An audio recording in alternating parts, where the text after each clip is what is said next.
Welcome, vinyl lovers, vinyl junkies, vinyl community. Thank you for tuning in. If it's your first time, welcome. My name is Kieran. For the rest of you who've been following me for a while, always appreciate when you tune in and leave a comment. I know a lot of you watch and don't leave comments. It's great to see the comments because it just pushes me to do more videos when I have that interaction with everyone. That's what this is all about.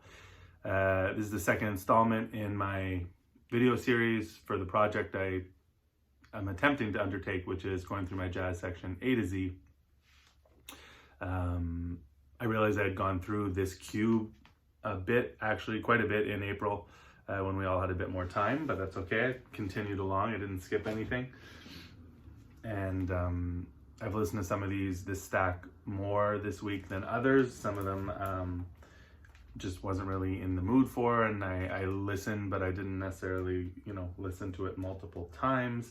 Or some of these, you'll see why I wasn't able to get through all of them in the time that I had. But I'm going to show them because the show must go on, and I have cleaned all these, re-sleeve, which is part of this project to kind of just evaluate what I have and maybe decide to let go of some records as well. There are a couple that I'll show at the end that I did listen to and kind of removed from the shelves. So first one is the best one, Something Else. And I mentioned in my last video, I do have, my jazz is sorted A to Z, but I do have quite a few other sections. I don't know how you organize your jazz records, but I have certain labels separated, such as Blue Note. I don't have all my Blue Note records separated, but all the earlier stuff up into a certain point, like in the mid to late 60s, where I start usually having them filed with the under the artist's name. But there's no like hard stop on that. There is kind of a point where it mixes, and I have some of both, which is something I've always struggled with. But what I did mention is my point that I will attempt to, as I go through the sections A to Z, if I can think of, know that there's an artist somewhere in those sections divided by label, that I will attempt to incorporate it in. I'm for sure going to miss some, but as they pop into my head, I will do so. So in this case, it was very easy to remember that I had this record because it is a classic record. So when the next stack that I was pulling out for this week was Cannonball Adderley Brothers. Right away, the first one I went to get was this before jumping in to what was on my shelves. This is a classic record. I'm sure you know it. If you follow my channel, you're most likely into jazz, which means you have this in some form, or you're familiar with the music on here. It is a 1950s straight ahead jazz record, but it is, I would say, unique for the time and different than other sessions that were coming out in the late 50s on Blue Note. This is one of my favorite Blue Note records. It's also one of the first actual Blue Note vinyl records that I picked up. I had a lot of on CD, and I was very lucky to find this in the wild. So this is Cannonball Adderley, Something Else. As you can see, a lot of people kind of say it's a Miles Davis record. It is similar in some ways to Kind of Blue. It predates Kind of Blue, I believe, but it has a similar feel, that kind of modal feel, lots of space, the same kind of energy.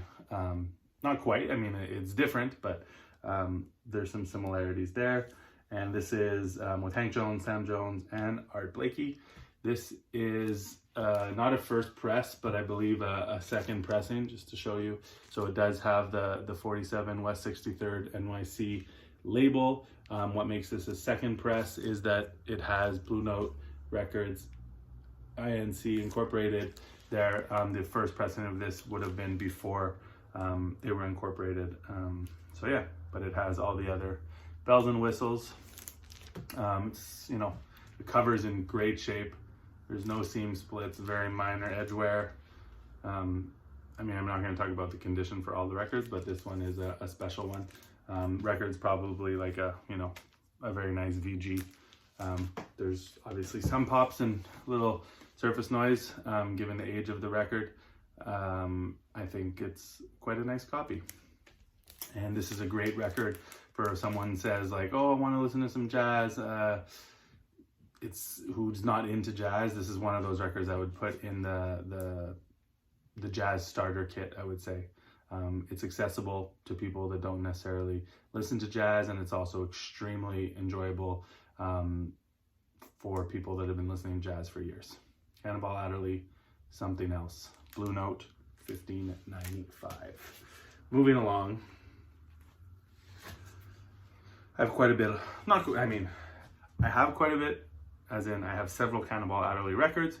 Given how prolific he was and how many records he has, I don't have that many because I have a fraction of the records he put out, and there are some that I know I want that maybe I'll find one day. This one, Cannonball Adderley live at the Lighthouse, featuring Nat Adderley. The session on here, I have two of these from around the same period, two live dates, and I prefer the other one. I'm going to show that one next. This one is with Victor Feldman on piano, Sam Jones on bass, Louis Hayes on drums, from 1960. And yeah, it's I would say like it's very enjoyable. It's but it's straight ahead, and this copy is not the best either. Plays with some noise, but I love this as a cover itself. This is on the Riverside label from 1960. Also, the type of jazz I was listening to, I didn't have this particular one when I was getting into jazz, but this sound and this feeling contained here is exactly why I fell in love with jazz. That kind of bluesy, soulful, joyous, kind of just fun music to listen to. I love to put this on while I'm cooking. It's just solid stuff. You can't really go wrong. Well, maybe you can, but anyway. So this one is the Cannonball Adderley Sextet in New York, and the album starts off with them saying they haven't recorded a live record in New York because of the energy of the crowd. If you want to call it a crowd, but yeah, of the people at the club. That they weren't feeling it the same, that they're not as hip as California. I don't really know how much, if it was just kind of a show thing or how much truth there is to that. But so yeah, this is at the Village Vanguard featuring Nat Adderley and Yusef Lateef. And this one I really dig. So it does have, so it's a different lineup than that other one. I believe, what year was this? Let's see. So this was, 1962, so 2 years later from the Live at the Lighthouse one. And this is more where it's at for me. You have Yusef Lateef that I mentioned, Joe Zawinul on piano, Sam Jones on bass, Louis Hayes again on drums. But the addition of Lateef here is huge, as well as the Yusef Lateef tracks on here. So there is that kind of, as I mentioned, bluesy, soulful, joyous tracks on here. There's also Dizzy's Business, but then you do have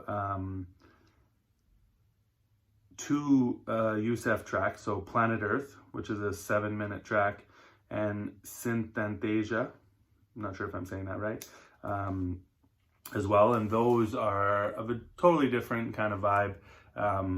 Little bit more reaching, exploratory, not in a free sense, but in a mood. It's more kind of mysterious, earthy, cosmic type music, and I really dig it. So this is honestly, there's so many of these kind of Cannonball Adderley live sessions, but I really dig this one from 1962, RLP 404 on Riverside. This is a deep groove.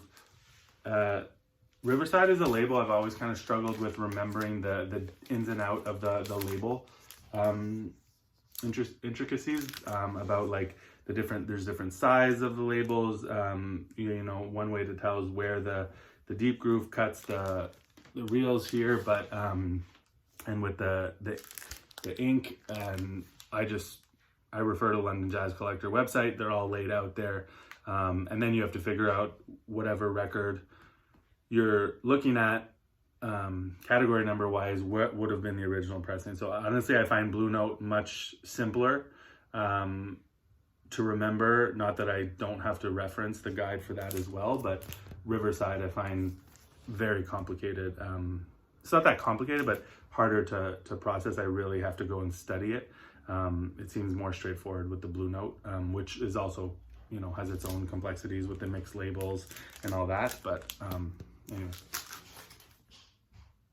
that's what I have to say about that.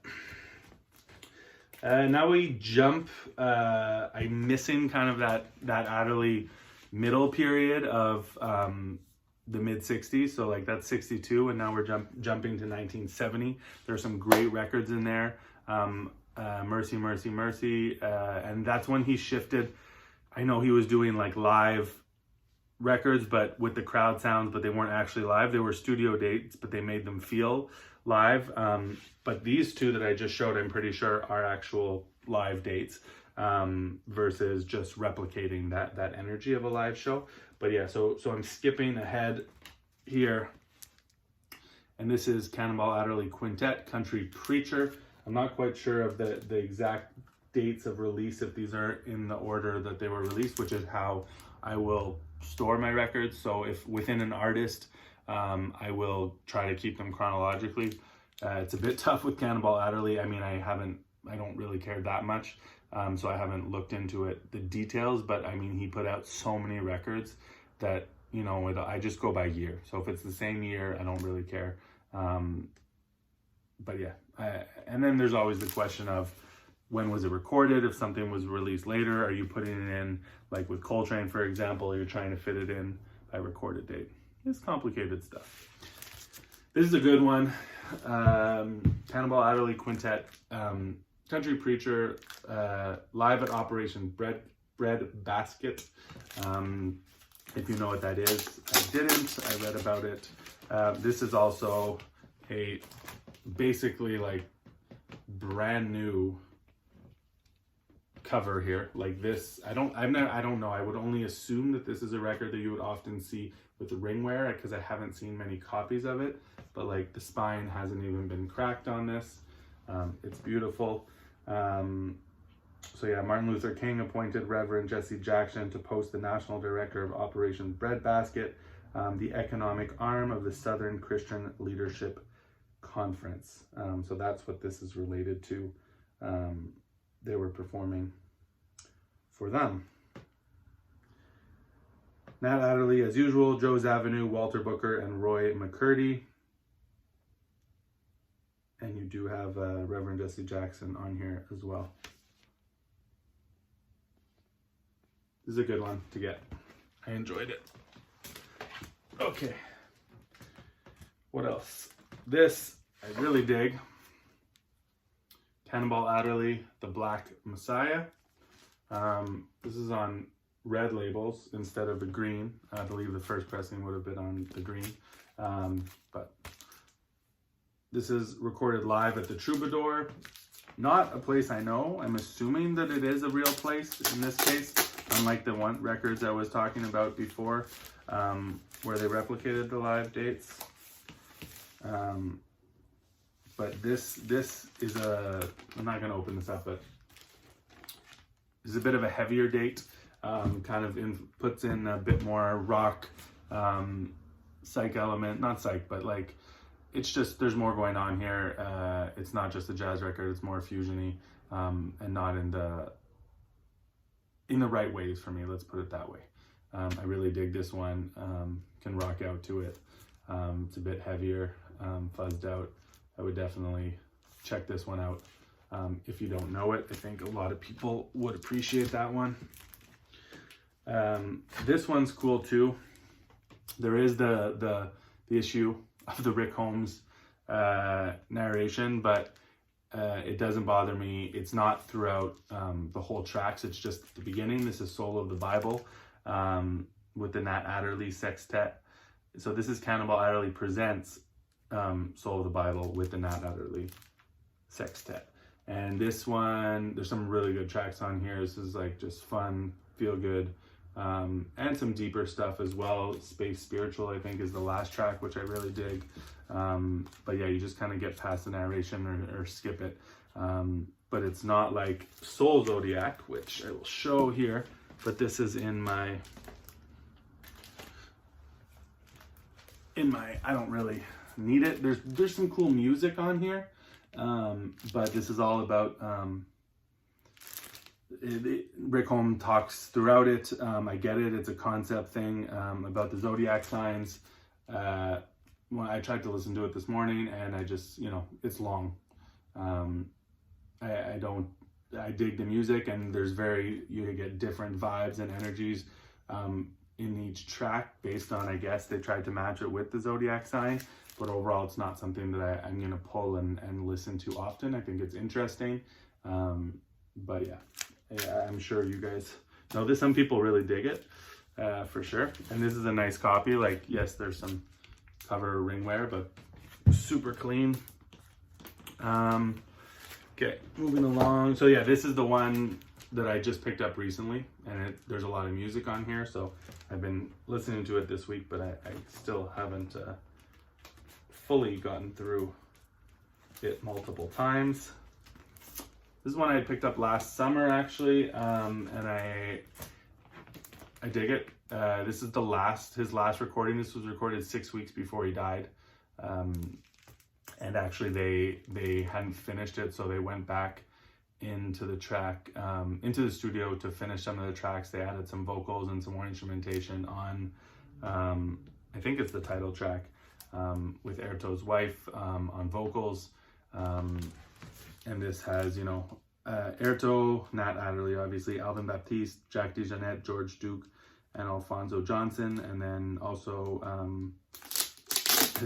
Airto's wife, who's added, as well as Ron Carter and Nat Adderley Jr., who I think wrote the last track, if I'm not mistaken. Lovers. So he doesn't, Cannonball doesn't actually play on that track. He had written it, Nat Adderley Jr., from what I remember, and sadly Cannonball passed away of a stroke 6 weeks after the initial recording session. So all the musicians came together and did this track, which is, I can only imagine, was an emotional session, and you can feel it.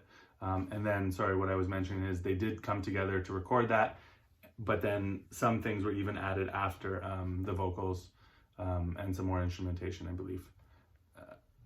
Worth checking out. I mean, for the fact alone that it's his last one, you can hear what he was doing, and also that it's that last track that was recorded shortly after he died with his close friends, band members, family members, even is worth checking out.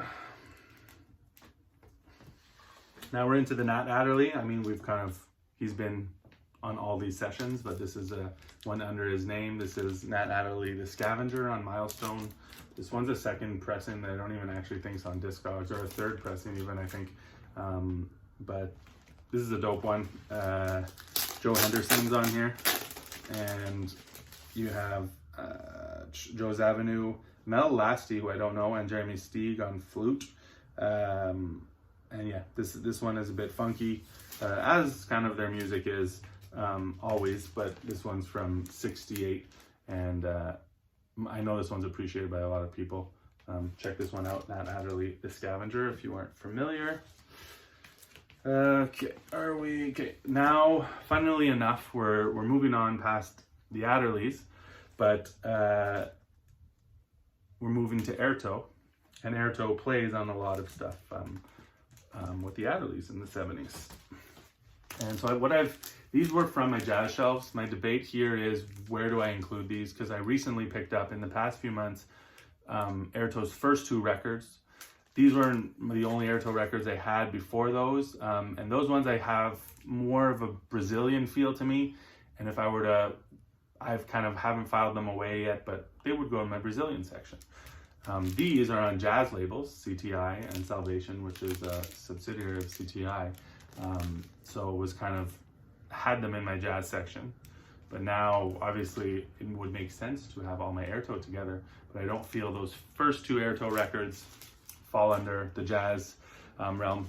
And neither do these, to be quite honest, even though they have American jazz musicians on them, as do the first two. I think Ron Carter plays, but I think, I don't know, they're definitely fusion records, I would say. There's definitely Brazilian elements, there's jazz elements, rock elements. Really interesting records, both of these. If you don't know them, this is Fingers. I don't know which one came out first. They're around, the same time, I would say, both of them. And this is Virgin Land. Both of them worth checking out. Both of them will not cost you a lot. Really interesting music. They're kind of like, Brazilian elements, like I said, percussion, vocals.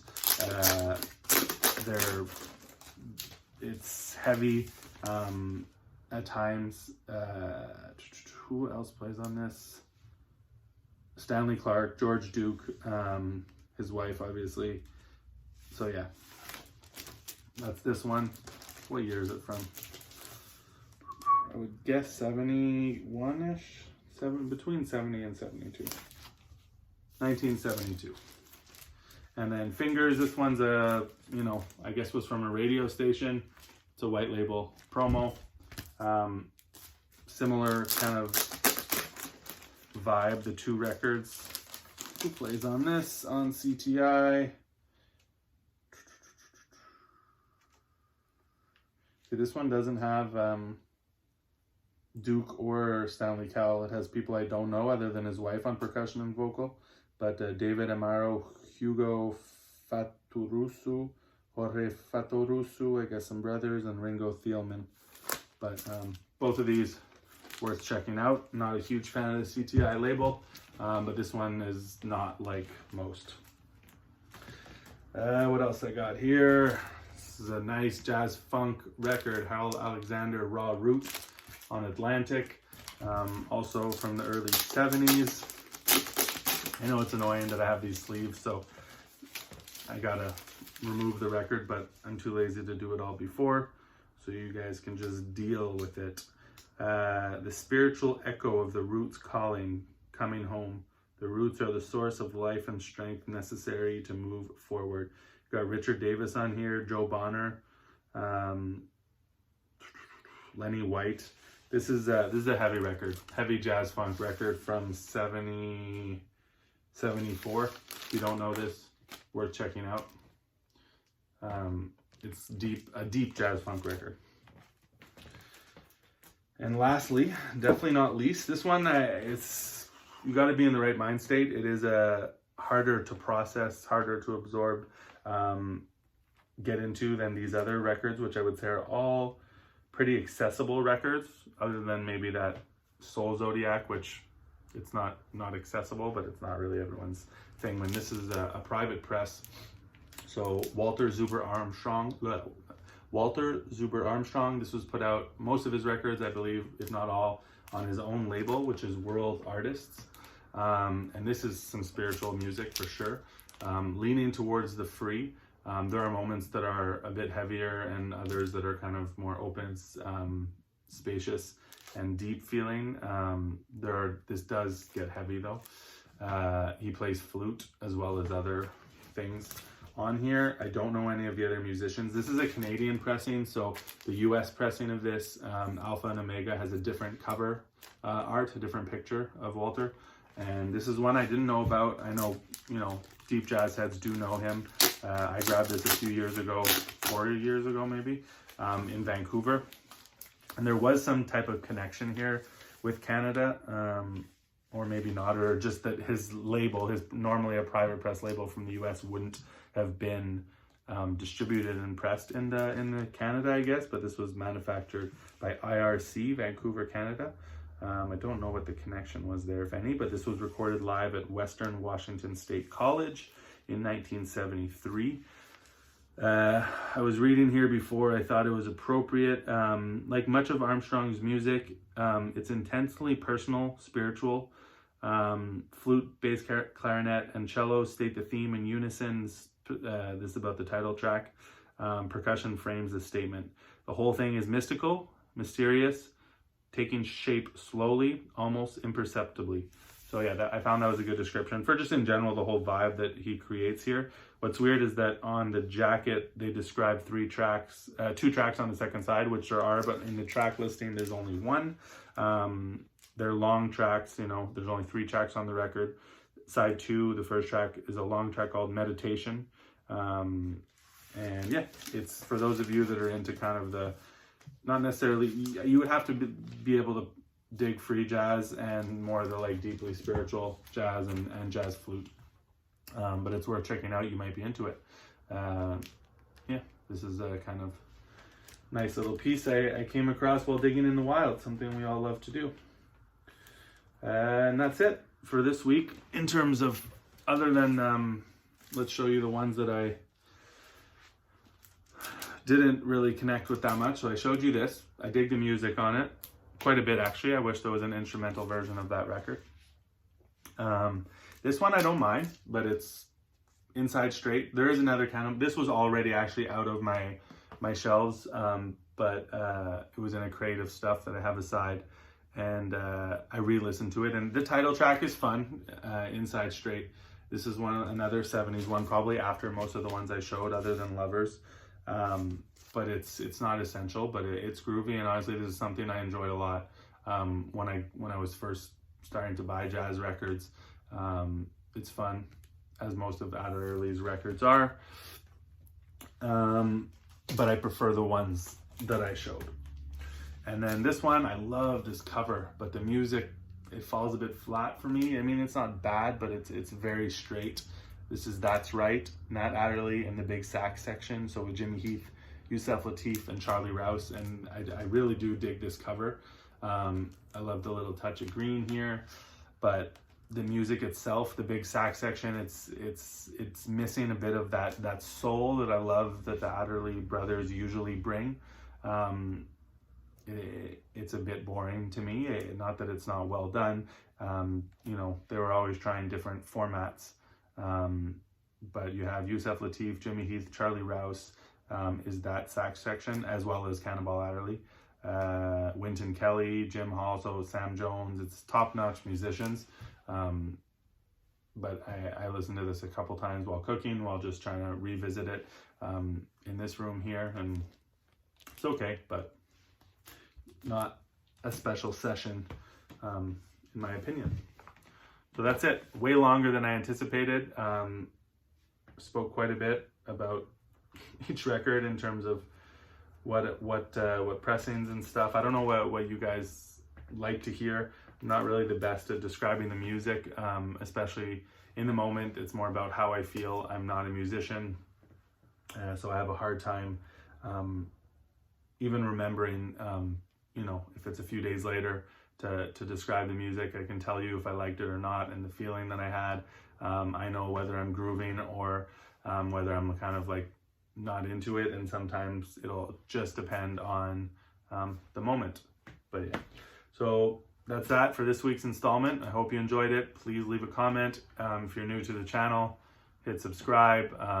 You know, you just leave a comment. I'll respond. I love interacting. Hope everyone's doing well. Happy holidays.